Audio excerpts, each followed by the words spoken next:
بالله من الشيطان الرجيم بسم الله الرحمن الرحيم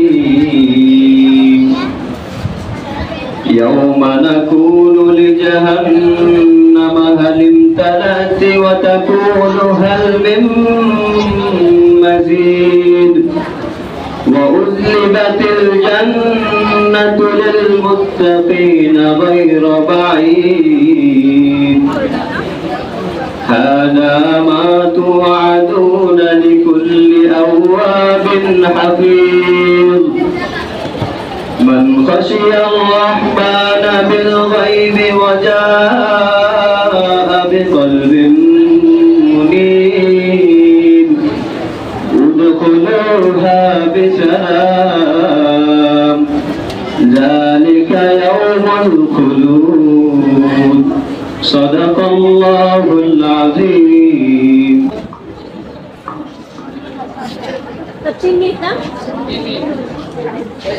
সম্মানিত মডারেটর, শিক্ষক মণ্ডলী ও আমার প্রাণপ্রিয় ভাই ও বোনদেরকে আমার পক্ষ থেকে জানাই আসসালামু আলাইকুম ওয়া রাহমাতুল্লাহি ওয়া বারাকাতুহু। আজকে বিতর্কের বিষয় হচ্ছে জলবায়ু পরিবর্তনের জন্য দায়ী উন্নত রাষ্ট্র, কিন্তু ভুক্তভোগী হচ্ছে উন্নয়নশীল রাষ্ট্র। এ বিষয়ে কথা বলতে হলে প্রথমে আমাদের জানতে হবে জলবায়ু কি, জলবায়ু পরিবর্তন কি, উন্নত রাষ্ট্র কি, উন্নয়নশীল রাষ্ট্র কি। প্রথমে আসি জলবায়ুর মধ্যে। কোন স্থানে 25 থেকে 30 বছরের আবহাওয়ার গড়কে ওই স্থানের জলবায়ু বলে। এরপর আসি জলবায়ু পরিবর্তনের মধ্যে। জলবায়ু পরিবর্তন একটি বড় সমস্যা। এটি পৃথিবীর আবহাওয়ার পরিবর্তন আনছে। বরফ গলে যাওয়ার কারণে সমুদ্রের স্তর বাড়ছে, গাছ কাটার কারণে পশু পাখি বাসস্থান বিলুপ্ত হয়ে যাচ্ছে। মাননীয় মডারেটর, আমরা এরপরেই আসি উন্নত রাষ্ট্রে। উন্নত রাষ্ট্র, একটি উন্নত রাষ্ট্র হলো সেই রাষ্ট্র যেখানে অর্থনৈতিকভাবে উন্নত, প্রযুক্তিগত অবকাঠামো অনেক উন্নত। মাননীয় মডারেটর, পর্যায়ক্রমে উন্নত রাষ্ট্রগুলো হলো জাপান, মার্কিন যুক্তরাষ্ট্র, কানাডা, ইতালি, ফ্রান্স ইত্যাদি বিভিন্ন দেশগুলো। এবং উন্নত দেশের মাথাপিছু আয় হলো $1,40,312, যা পৃথিবীর মধ্যে সর্বোচ্চ। এরপর আমরা জানবো উন্নয়নশীল রাষ্ট্র কি এবং কোন কোন দেশগুলো উন্নয়নশীল। উন্নয়নশীল রাষ্ট্র, একটি উন্নয়নশীল রাষ্ট্র হলো সেই রাষ্ট্র যার শিল্পভিত্তিক ও মানব উন্নয়ন সূচক উন্নত দেশগুলোর তুলনায় অকম। উন্নত দেশগুলো যে কারণে উন্নত, মানুষের গড় আয় বেশি এবং মাথাপিছু আয় বেশি হয়। মাননীয় মডারেটর, পর্যায়ক্রমে উন্নয়নশীল রাষ্ট্রগুলো হলো বাংলাদেশ, ভারত, চীন, পাকিস্তান ইত্যাদি বিভিন্ন দেশগুলো। মাননীয় মডারেটর, উন্নয়নশীল দেশের এই তালিকাটি সম্পূর্ণ সঠিক নয়। তার কারণ হলো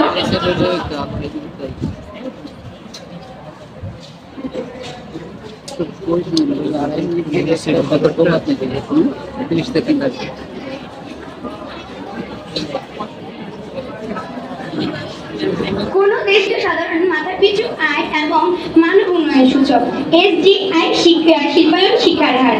মাননীয় মডারেটর, উন্নত দেশে ও কলকারখানা আছে, উন্নয়নশীল দেশে ও কলকারখানা আছে। 100% এর মধ্যে 70% উন্নত দেশে আছে এবং 30% উন্নয়নশীল দেশে আছে। মাননীয় মডারেটর, আমরা জানি বাংলাদেশে প্রায় প্রতি বছরই কম বেশ প্রাকৃতিক দুর্যোগ হয়ে থাকে। এর মধ্যে বন্যায় অন্যতম 1988 সালে, 1998 সালে, 2002 সালে এবং 2004 সালে ও 2009 সালে সংঘটিত বন্যা ছিল ভয়াবহ। 2.5 মিনিট আগে ওয়ার্নিং দেওয়া হবে, 3 মিনিট পর মধ্যেই তোমার একদম শেষ বেলটা বেজে যাবে। আর একটা কথা হচ্ছে যে ধন্যবাদ, আমি আগেই বলেছি যে সে ঠিক করো, তোমার অনেকগুলো নাম্বার মানে বিভিন্ন খাতের নাম্বার আছে। যাই হোক, আজকে আমাদের এই পর্বে আমাদের যিনি আজকে সভাপতিত্ব করছেন আমাদের সুযোগ্য অধ্যাপক মাওলানা মোহাম্মদ মাসুম বিল্লাহ মজুমদার, আর আমাদের সকল শিক্ষকবৃন্দ এখানে আছেন, আমাদের সহকারী অধ্যাপক মহোদয়রা আছেন, আমাদের সহকারী শিক্ষকরা আছেন, আমাদের সব ছাত্রছাত্রীরা আছেন। তো এবার বিপক্ষে প্রধান বক্তাকে আমি অনুরোধ করবো তার বক্তব্য উপস্থাপনের জন্য। তাহসিন 8ম শ্রেণীর রোল। শ্রদ্ধেয় সভাপতি, সম্মানিত বিচারক এবং প্রধান অতিথি সাহেব ও আমার প্রাণপ্রিয় সহপাঠী সবাইকে আমার আন্তরিক সালাম। আসসালামু আলাইকুম ওয়া রাহমাতুল্লাহ। আমার নাম তাহসিন। আজকের আমার এই গুরুত্বপূর্ণ বিতর্ক প্রতিযোগিতার বক্তব্যের বিষয় হলো জলবায়ু পরিবর্তনের জন্য দায়ী উন্নত রাষ্ট্র কিন্তু ভুক্তভোগী উন্নয়নশীল রাষ্ট্র। আমরা এই বক্তব্যের বিপক্ষে কথা বলবো। মানে আমরা বলবো জলবায়ু পরিবর্তনের জন্য দায়ী একমাত্র উন্নত রাষ্ট্রের উপর চাপানো অবিচার। উন্নয়নশীল দেশগুলো এর জন্য কম বেশি দায়ী। প্রথমে চলুন মূল বিষয়টি জেনে নিই। জলবায়ু কি? জলবায়ু হলো একটি নির্দিষ্ট স্থানের 20 থেকে 30 বছরের আবহাওয়ার গড়। এখন জেনে নিব জলবায়ু পরিবর্তন কি। জলবায়ু পরিবর্তন হলো যখন এই স্বাভাবিক আবহাওয়ার ব্যত্যয় ঘটে, অর্থাৎ গরম বাড়ে, বরফ গলে, দুর্যোগ বেড়ে যায়, তখন তাকে বলা হয় জলবায়ু পরিবর্তন। কিন্তু প্রশ্ন হচ্ছে এই পরিবর্তনের জন্য দায়ী কে? আমার প্রতিপক্ষ দল বলেছে উন্নত রাষ্ট্র দায়ী, কিন্তু আমি বলছি না, এটা সঠিক নয়। কেন এই বক্তব্যটি সঠিক নয়? উন্নত রাষ্ট্রের শিল্পায়ন ও কার্বন নিঃসরণ ছিল বেশি, এটা কিন্তু সত্য। কিন্তু উন্নয়নশীল দেশগুলো এখন অতিমাত্রায় বন উজাড় করছে, অবৈজ্ঞানিক নাগরিকীকরণ করছে, শিল্প বর্জ্য ফেলে নদী হাওর নষ্ট করছে, প্রচন্ড জনসংখ্যার চাপ তৈরি করছে, আইন মানছে না, দুর্নীতিতে উন্নয়ন থেমে আছে। তাহলে দায় একমাত্র উন্নত দেশগুলোর ঘাড়ে চাপানো সঠিক নয়। আমরা আজকের বিতর্কে প্রমাণ করব উন্নয়নশীল দেশগুলোর আত্মঘাতী নীতির কারণে তারাই নিজের ক্ষতির কারণ। শুধুমাত্র উন্নত দেশ দোষী বলতে আসল সমাধান সম্ভব নয়। দোষ ভাগ করে না দেখলে জলবায়ু পরিবর্তন রোধ সম্ভব নয়। আমি শেষ কথা বলে আমার বক্তব্য শেষ করছি। মাননীয় মডারেটর, আজ আমি প্রথম বক্তা হিসেবে এই বিতর্কের মূল ভিত্তি, সংজ্ঞা ও সমস্যার পরিপ্রেক্ষিতে তুলে ধরলাম। আমার পরবর্তী বক্তা প্রমাণ সহ দেখাবেন কে উন্নয়নশীল দেশগুলোরও দায় আছে।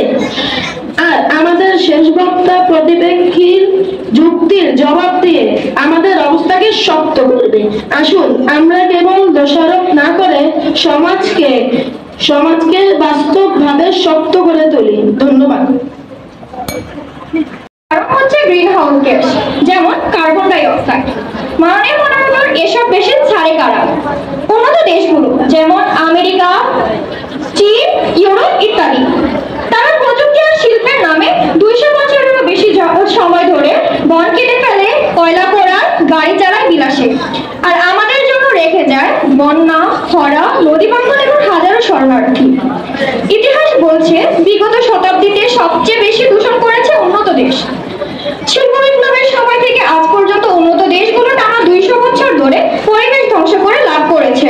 আইপিসিসি রিপোর্ট বলছে যুক্তরাষ্ট্র একাই ইতিহাসে 25% কার্বন নিঃসরণের জন্য দায়ী। অন্যদিকে বাংলাদেশের মতো উন্নয়নশীল দেশ যারা মাত্র 0.4% কার্বন নিঃসরণ করে, তারাই আজ বেশি ভুক্তভোগী। 1850 সাল থেকে আজ পর্যন্ত বৈশ্বিক কার্বন নিঃসরণের 80% এর বেশি করেছে উন্নত রাষ্ট্রগুলো। অনেকেই বলে উন্নয়নশীল দেশগুলো তো এখন দূষণ করছে। আমরা বলি হ্যাঁ, কিন্তু সেটা বেঁচে থাকার জন্য। আর উন্নত দেশগুলো করেছে অতিরিক্ত চাহিদা, বিলাসিতা আর ব্যবসার জন্য। গরিবের চুলার ধোঁয়া আর ধনীদের কারখানার গ্যাস এক নয়। নিজে ক্ষতিগ্রস্ত তাকে দায়ী করা অন্যায়। মাননীয় মডারেটর, কেউ বলতে পারে উন্নত দেশ তো সাহায্য করছে। আমরা বলি সাহায্য নাকি শর্তযুক্ত ঋণ। 2009 সালে উন্নত রাষ্ট্রগুলো প্রতিশ্রুতি দিয়েছিল জলবায়ু ক্ষতিপূরণের বছরে $100 বিলিয়ন দিবে, কিন্তু 2025 সালে এসে গেছে, তারা তার অর্ধেকটাও দেয়নি। আবার অনেকে প্রশ্ন করতে পারে জলবায়ুর দায় তো সবাইকেই তাহলে কাজ করতে হবে। হ্যাঁ, আমরা একমত, কিন্তু দায়িত্বের ওজন সবাইকে সমানভাবে দেওয়া যায় না। যে একবারই দূষণ করেছে আর যে একটা দূষণ করেছে, তাদের দায় কি সমান?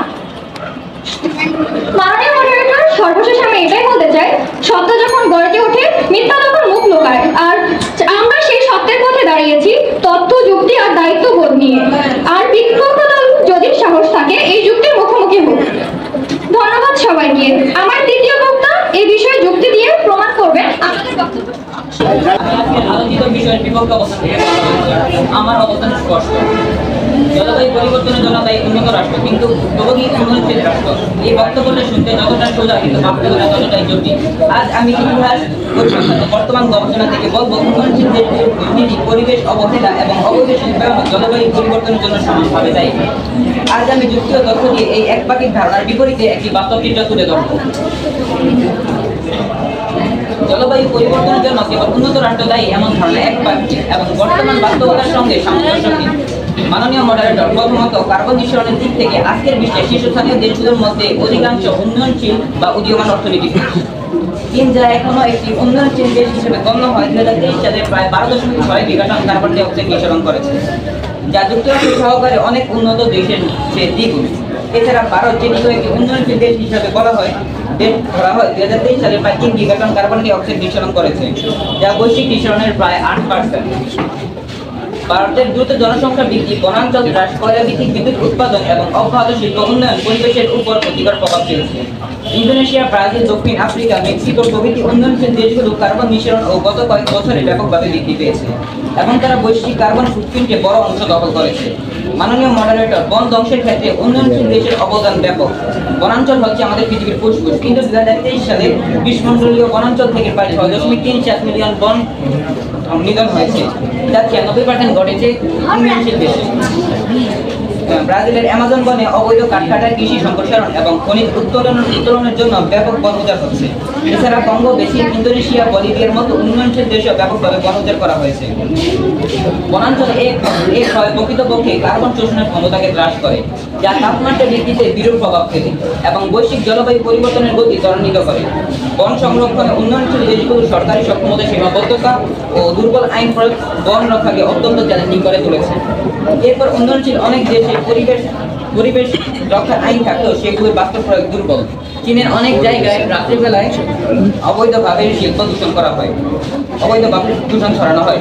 ভারতের 3টি বিশ্বের সবচেয়ে দুষ্ট শহরগুলোর মধ্যে অন্যতম এবং বাংলাদেশের ঢাকা অনেকবার শীর্ষস্থানীয় দেশগুলোর মধ্যে এসেছে। এই সকল প্রতিবন্ধকতা উন্নয়নশীল দেশগুলোর পরিবেশ রক্ষার কার্যক্রমকে কঠিন করে তোলে এবং তাদের দায়িত্বকে আরো জোরালো করে। তারপর উন্নয়নশীল দেশগুলোর অর্থনৈতিক উন্নয়ন এবং শিল্পায়নের ফলে জীবাশ্ম জ্বালানির উপর নির্ভরতা অত্যন্ত বেশি। যদিও তারা পরিবেশ বান্ধব প্রযুক্তি ব্যবহারের চেষ্টা করে, তথাপি প্রযুক্তি ও অর্থায়নের ঘাটতির কারণে নবায়নযোগ্য শক্তির ব্যবহার সীমিত রয়েছে। অধিকাংশ দেশের অর্থনৈতিক উন্নয়নের জন্য কয়লা ইত্যাদি জীবাশ্ম জ্বালানির উপর নির্ভরশীল। তারপর উন্নয়নশীল দেশগুলো আন্তর্জাতিক বাজারে প্রতিযোগিতা করতে গিয়ে পরিবেশকে বলি দিচ্ছে। বাংলাদেশের গার্মেন্টস, ভারতের চামড়া শিল্প, ইন্দোনেশিয়ার বাংলায় ইন্ডাস্ট্রি এসব খাতে প্রায় সে নদী দূষণ, কেমিক্যাল বর্জ্য, পানি অপচয়, অবৈধ বন নিধন করছে। তাহলে দায় শুধু উন্নত দেশগুলো কেন, যেখানে উন্নয়নশীল দেশও সমানভাবে দায়ী? আমরা বলতে চাই যে জলবায়ু পরিবর্তনের দায় এবং এর দ্বারা সৃষ্ট ভোগান্তি একটি জটিল এবং বহুমাত্রিক বিষয়। উন্নত দেশগুলো ঐতিহাসিক দায় অনস্বীকার্য, বর্তমান এবং ভবিষ্যতের প্রেক্ষাপট উন্নয়নশীল দেশগুলো ক্রমবর্ধমান ভূমিকা এবং বৈশ্বিক প্রকৃতি প্রভাবকে উপেক্ষা করা যায় না।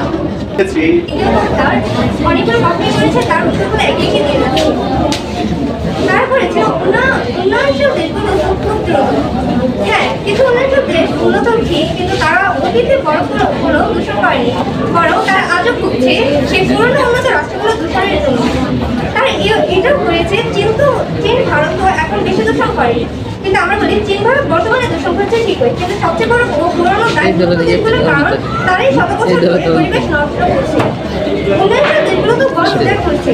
দ্বিতীয় বক্তা বলেছে, আমি বলবো হ্যাঁ, তারা বাঁচার জন্য কাজ করেছে। যদি উন্নত দেশগুলো প্রযুক্তি ও সহায়তা দিত তাহলে বন কেটে জ্বালানি নিতে হতো না। তারা এটাও করেছে উন্নয়নশীল দেশ বেশি ব্যবহার করে। আমরা বলবো হ্যাঁ, তাদের চাহিদা উন্নত দেশগুলোই তৈরি করেছে।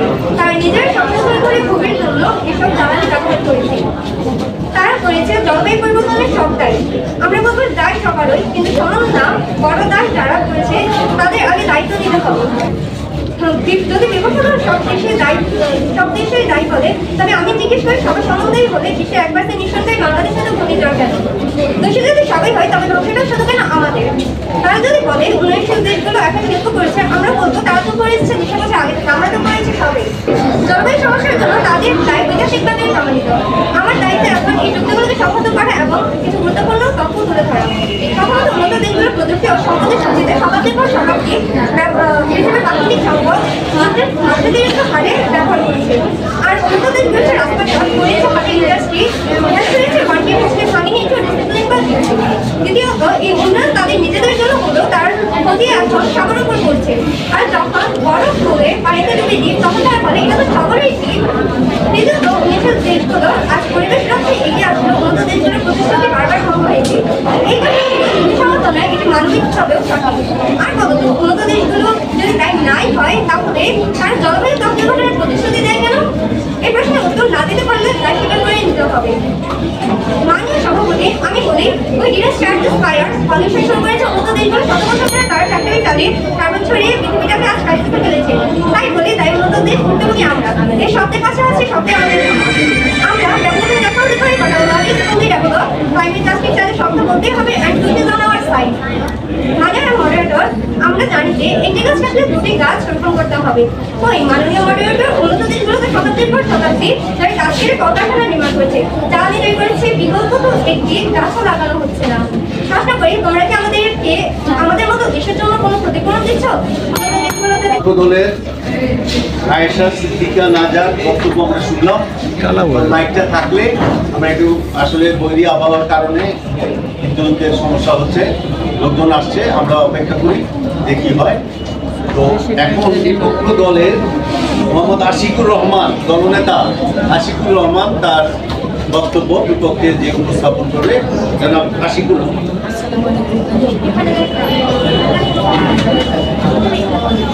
আসসালামু আলাইকুম। মাননীয় মডারেটর, শ্রদ্ধেয় বিচারক মণ্ডলী, আমার পক্ষ ও বিপক্ষ দলের ভাই ও বোনেরা, সবাইকে জানাই আমার পক্ষ থেকে বিশেষ শুভেচ্ছা ও সালাম।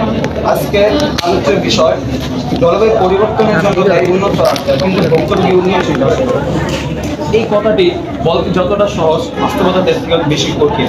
মাননীয় মডারেটর, আমার বিপক্ষ দল বলেছিলেন উন্নত রাষ্ট্রগুলোর কথা। উন্নত রাষ্ট্রের দিকে যদি আমরা তাকাই, তো উন্নত রাষ্ট্রগুলো তাদের কলকারখানা ইন্ডাস্ট্রি ব্যবহার করার জন্য তারা বৈদ্যুতিক ব্যবহার করে না, তারা সম্পূর্ণভাবে সৌরবিদ্যুৎ এবং বায়ু বিদ্যুৎ ব্যবহার করে থাকে। আমরা যদি উন্নত রাষ্ট্রের দিকে তাকাই, তাহলে উন্নত রাষ্ট্র জলবায়ু দূষণ যেন না হয়, জলবায়ু যেন কখনো নষ্ট না হয়, পরিবেশ দূষণ না হয়, এই জন্য তারা একরকম কেমিক্যাল ইউজ করেন। সালফার ডাই অক্সাইডের মতো কিছু গুরুত্বপূর্ণ তারা কেমিক্যাল ইউজ করেন, যার প্রভাবে কোম্পানি থেকে এবং ইন্ডাস্ট্রি থেকে যে গ্যাসগুলো দূষিত বাতাসগুলো বের হয়, এর মাধ্যমে তারা ওই বাতাসগুলো বের হয় না, এই বাতাসগুলো আটকে তারা এগুলো দিয়ে অন্য আরেক ধরনের কাজ করে। যেমন সালফার কোম্পানিতে যে কাজগুলো ব্যবহার করা হয় কোম্পানি চালানোর জন্য, ওইখানে সৌরবিদ্যুৎ ব্যবহার করা হয়, ওইখানে বায়ু বিদ্যুৎ ব্যবহার করা হয়। আমার বিপক্ষ দল বলেছিলেন সহায়তার কথা। আমি যদি 2017 দিকে তাকাই, বিশ্ব ব্যাংক প্রায় $2 বিলিয়ন দিয়েছিল জলবায়ু সহনশীলতা প্রকল্পে। 2018 সালে জাপান প্রায় $600 বিলিয়ন দিয়েছিল, সহায়তা করেছিল। ইউরোপীয় ইউনিয়নে জলবায়ু পরিবর্তন খাতে $230 বিলিয়ন সহায়তা করেছিল। যুক্তরাষ্ট্রে FCDO এর মাধ্যমে প্রায় £40 মিলিয়ন সহায়তা করেছিল। যুক্তরাষ্ট্রের $70 মিলিয়ন প্ল্যান সাইন এবং মিলিয়ন প্লাসের প্রোগ্রামে সহায়তা করেছিল। টোটাল উন্নয়নশীল রাষ্ট্রের মধ্যে 5,000 কোটি টাকা উন্নত রাষ্ট্রগুলো সহায়তা করেছিল। তো এই 5,000 কোটি টাকার মাধ্যমে কি উন্নয়নশীল রাষ্ট্রগুলোকে তাদের কোম্পানি তাদের জলবায়ু পরিবর্তনের জন্য কি তারা এই কাজগুলো করতে পারেনি? আমার এই প্রশ্নটি বিপক্ষ দলের কাছে। মাননীয় মডারেটর, তারা বলেছিল উন্নত রাষ্ট্রগুলো সময়ের সাথে সাথে অনেক জলবায়ু দূষণ করছে। আমরা যদি 1850 থেকে 2020 সাল পর্যন্ত আমরা দেখি, মাননীয় মডারেটর, 2020 সালের মধ্যে উন্নত রাষ্ট্রগুলো প্রায় 52% জলবায়ু দূষণ করে, কিন্তু উন্নয়নশীল রাষ্ট্রের মধ্যে ভারত এবং চীন তারা 2023 সালের মধ্যে, মাননীয় মডারেটর, তারা 32% জলবায়ু দূষণ করে। এবং উন্নয়নশীল রাষ্ট্রগুলো তাদের যে কাজগুলো করে, কোম্পানি হোক জলবায়ু দূষণের জন্য, তারা সম্পূর্ণ কেমিক্যাল ব্যবহার করে, যার মাধ্যমে ফ্লোরোসাইড কেমিক্যালগুলো তারা ব্যবহার করে, যার ফলে উন্নত রাষ্ট্রগুলো জলবায়ু দূষণ থেকে খুবই কম দূষণ করতেছে। আমরা যদি উন্নয়নশীল রাষ্ট্রগুলোর দিকে তাকাই, জলবায়ুর দিকে তাকানো হলে উন্নয়নশীল রাষ্ট্রের মধ্যে আমরা যদি কোনো একটি শহরকে দেখি, তাহলে ওই উন্নয়নশীল রাষ্ট্রের মধ্যে আমরা যদি বাংলাদেশের রাজধানীর মধ্যে দেখি, ওইখানে কি মাননীয় মডারেটর, ওইখানে যে আমাদের যে জলবায়ু বিষয়গুলো আছে এইখানে তাদের দলনেতা তার বক্তব্য উপস্থাপনের জন্য আমি একটা ঘোষণা দিচ্ছি। এবার হচ্ছে চুক্তি খণ্ডনের পালা। আমরা যেহেতু একটা বিদ্যুতের একটা সমস্যায় পড়েছিলাম, আমি আমার হুজুর একটা অনুরোধ করেছে যে তোমাদেরকে 1 মিনিট দেওয়া ছিল চুক্তি খণ্ডনের, কিন্তু যেহেতু বিদ্যুৎটা চলে গেছে আমরা 2 মিনিট 1 মিনিটকে 2 মিনিট করে দিলাম দলনেতার জন্য। এবার পক্ষ ধরে শত বছর ধরে ঘ্যাস চড়েছে, বন কেটেছে, প্রকৃতি ধ্বংস করেছে, তারাই আজ বলেছে শব্দের দায়ী। এটা যেমন অন্যায়, তেমনি এক ধরনের আন্তর্জাতিক প্রতারণা। কারণ যারা দোষ করেছে কিন্তু দায় স্বীকার করে না, তাদের হাতেই রয়েছে প্রকৃত অপরাধের ছাপ। তাই প্রশ্ন করি, অন্যকে আগুন লাগিয়ে গেল ঘরে, আমরা কেন পুরো মরবো দুঃসহ কষ্টের তরে? এই প্রশ্নের জবাব যদি বিপক্ষ দল না দিতে পারে, তবে আজকের বিতর্কে আমাদের দাবি সত্যের দাবি। বিপক্ষ দলের তৃতীয় পক্ষে বলেছিল তার বলছিল উন্নত দেশগুলো উন্নয়নশীল দেশকে সাহায্য করে। আমরা বলবো 100 বিলিয়ন ডলার সহায়তা দেবে বলে মাত্র 2 বিলিয়ন ডলার দিয়েছে, এটাই কি সহায়তা? তাই আমি বলবো তর্কে জিততে নয়, সত্য বলতে এসেছি। আর সত্য যখন চলে তখন মিথ্যার মুখ এমনি অন্ধকার হয়ে যায়। ধন্যবাদ। করার জন্য দেওয়ার জন্য ধন্যবাদ। আমার জলবায়ু পরিবর্তনের জন্য দায়ী উন্নয়নশীল রাষ্ট্র এবং উন্নয়নশীল রাষ্ট্রের পক্ষ থেকে আমাকে একটি প্রশ্ন করেছিল।